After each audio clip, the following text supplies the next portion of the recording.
Bonjour, c'est Ludo, votre analyste indépendant, et voici ma mise à jour concernant le Brent de la mer du Nord.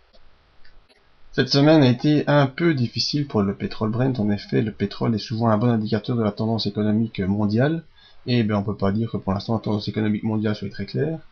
En effet, après plusieurs phases de baisse assez importantes et quelques rebonds marqués, on voit que les cours du pétrole, eux aussi, ont été effectués.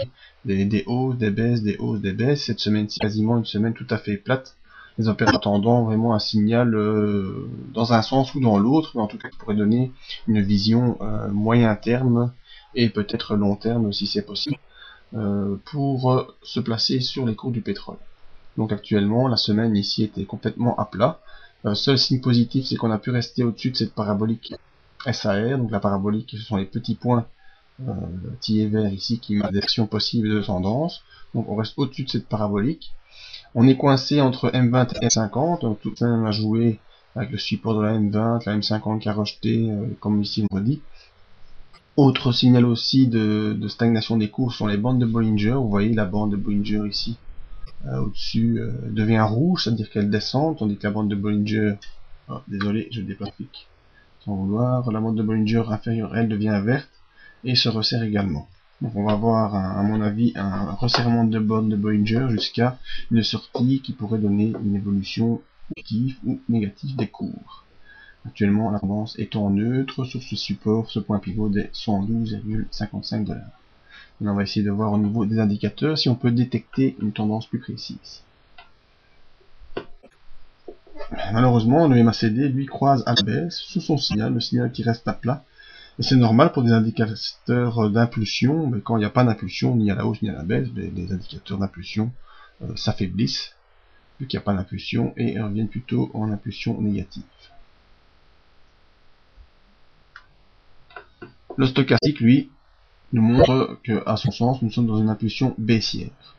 Alors là, vous allez me dire, oui, mais bon, on a une impulsion baissière. En effet, le stochastique plonge, le signal stochastique plonge réellement. On est déjà en dessous de 50, donc ce qui est clairement une impulsion baissière. Et pourtant, les cours ne baissent pas. Ça peut être étrangement un signal haussier. En effet, si le stochastique nous montre qu'il y a une impulsion baissière, c'est-à-dire qu'il y a une tentative de faire baisser les cours de pétrole par des sommes de vente et de chat, et malgré tout, le cours reste stable. C'est-à-dire que malgré une pression baissière, les cours parviennent à rester stables. Ce qui veut dire que s'il n'y avait pas d'impulsion, les cours ils monteraient, forcément. Vu qu'on essaie de les faire baisser, et malgré tout, ils résistent. Si on les fait plus baisser, ils vont naturellement monter. Donc actuellement, nous sommes apparemment au niveau du stochastique en impulsion baissière, mais les cours restent stables. En ce sens, c'est plutôt un signal haussier. Autre importance aussi, les volumes. Alors là, les volumes nous montrent clairement qu'il y a des ventes fortes sur le pétrole. Les volumes sont clairement vendeurs, et pourtant, les cours ne baissent pas non plus. C'est-à-dire qu'en face des vendeurs, il y a des acheteurs. C'est ça qui fait la loi de l'offre et de la demande. Quelqu'un qui vend fort, et si le cours ne baisse pas, ça veut dire qu'en face, il y a quelqu'un qui achète fort aussi. Donc actuellement, on a des divergences baissières sur les volumes, divergences baissières sur le stochastique.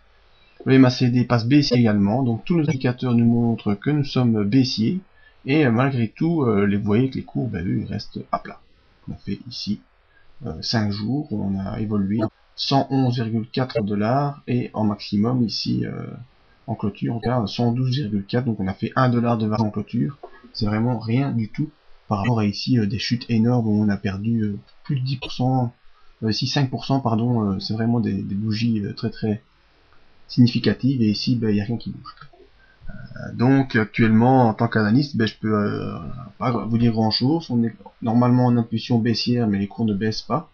Ils restent stables. Avec mon expérience, moi j'aurais plutôt dire que si on n'a pas de signal baissier, les cours vont monter. Premier signal baissier serait de clôturer sous la M20. En effet, ici vous voyez, toute la semaine on essaie de passer en dessous. On va toujours clôturer au-dessus. Même si ici on a une séance baissière, on a clôturé au-dessus de la M20.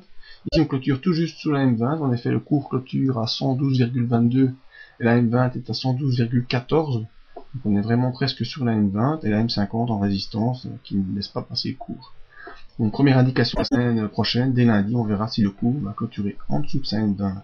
Là, on pourrait avoir un retournement baissier marqué vers les 108 $, ou si cette est fait au-dessus de la M50, auquel cas pour avoir une accélération haussière en direction des 116 $. Pour avoir ces indications pour lundi, vous pouvez nous suivre dans le briefing qui est fait tous les matins sur le site vers 7h ou même avant pour les leftos, venir voir nos différentes analyses et pourquoi pas une petite formation analyse technique pour vous éclairer un peu sur une vision graphique. Merci et à bientôt.